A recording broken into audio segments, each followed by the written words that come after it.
All right, today we're doing something a little different. We're going to break down a sermon that unpacks a 2,000-year-old story, but not as a history lesson, as a masterclass in how to handle really difficult conversations. The source here is Pastor Chris Myers, and his analysis gives us a pretty powerful framework. So let's just dive right in. You know, the pastor kicks things off with a super relatable story. Back when he was in the Air Force, he was really fired up to share his faith, but as he puts it, he was totally ill-equipped. He ends up on a 12-hour shift with a coworker, and he just keeps pushing and pushing his beliefs on the guy. And yeah, that was the response he got. Total shutdown. The coworker's annoyance just turned into frustration and then flat-out anger. It's a moment a lot of us can probably relate to, right? That feeling when a conversation about something you really care about just hits a brick wall. So this whole situation sets up the big question the sermon tackles. There's got to be a better way to do this. So, where do we find that better way? Well, the sermon points us to a fascinating case study. It's an encounter that happened at a well in a place called Samaria about 2,000 years ago, and it's presented as this powerful and honestly kind of surprising model for how to have these conversations. Okay, to really get this, you first have to understand the geography. The text says that Jesus had to pass through Samaria. But here's the thing, that was super unusual. Most Jewish travelers at the time saw Samaria as unclean, so they'd actually take a much longer route just to go around it. So the choice to go through Samaria, that wasn't a shortcut, it was a statement. It was a deliberate choice to break a major cultural rule. So why all the hostility? Well, the pastor explains that it goes way, way back to 722 BC, when the Assyrians conquered the northern kingdom of Israel.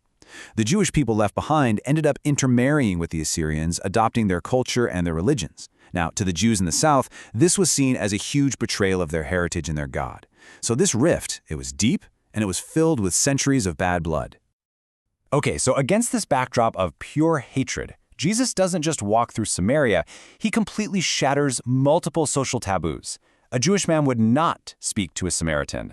A man would absolutely not start a conversation with a woman he didn't know, especially in public. And sending his disciples into a Samaritan town to buy food, that just flew in the face of all the strict Jewish dietary and purity laws. Every single move here was a deliberate act of crossing a huge divide. So how does a conversation even get started across a divide that hostile? Well, it starts with something incredibly simple, a basic physical need, a drink of water. And right from there, we see this critical pivot towards something much, much deeper. He brings up this powerful metaphor, living water. This is the pivot point. He's contrasting the water from the actual physical well, which is temporary and requires daily backbreaking work to get, with this spiritual water. He describes it as an eternal, totally free gift that becomes a permanent spring inside of a person. He's completely shifting the frame of the conversation from the physical to the spiritual. So what exactly is this living water? The pastor breaks it down into two core Christian ideas. First, it represents the complete forgiveness of sins, something that, unlike the old sacrificial system, only has to happen once. And second, it signifies the Holy Spirit, this idea of a permanent internal source of spiritual life, kind of like a spring that just never, ever runs dry. Now, the sermon puts this whole conversation in context by comparing it to the one that happens right before it in the story, with a religious leader named Nicodemus. And the contrast is just stark.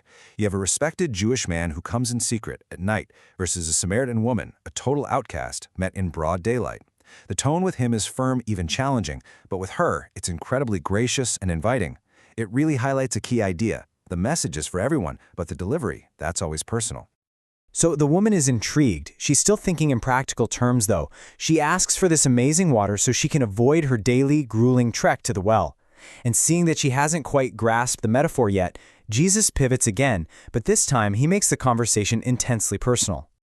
He just tells her, "Go call your husband." It seems like a simple command, but it's designed to bring her real-life situation, all her pain, and her entire history right to the forefront of their talk. She replies, "I have no husband." And his response, it changes everything. He says, "You're right," but then he reveals something he couldn't possibly know. That she's had 5 husbands, and the man she's with right now isn't her husband. And in that one moment, she realizes this stranger knows her entire story. And this revelation suddenly helps us understand why she was at the well all by herself at noon. See, drawing water was a social activity, something the women did together in the cool of the morning or evening. To come alone in the blistering midday heat meant only one thing. She was actively avoiding the other women. She wasn't just an outcast to the Jews, she was an outcast in her very own community. And that's why this moment, this revelation of her past, it's not an accusation. It's actually the foundation for the invitation. He's essentially saying, I see you. I see you completely. I know your whole story, all the messy parts, and my offer of living water is still for you. It's this incredible invitation that comes after she's been fully and completely known. So this brings us right to the core takeaway from the sermon. How does this ancient interaction, this 2,000-year-old story, translate into a communication model that we can actually use today? The sermon basically distills this entire case study down into a really practical framework for anyone who wants to have more meaningful and empathetic conversations, especially when you're talking to people across big cultural or ideological divides. And here it is. The sermon breaks it down into this simple 3-step model. First, go. That means intentionally moving towards people in places that are outside of your comfort zone.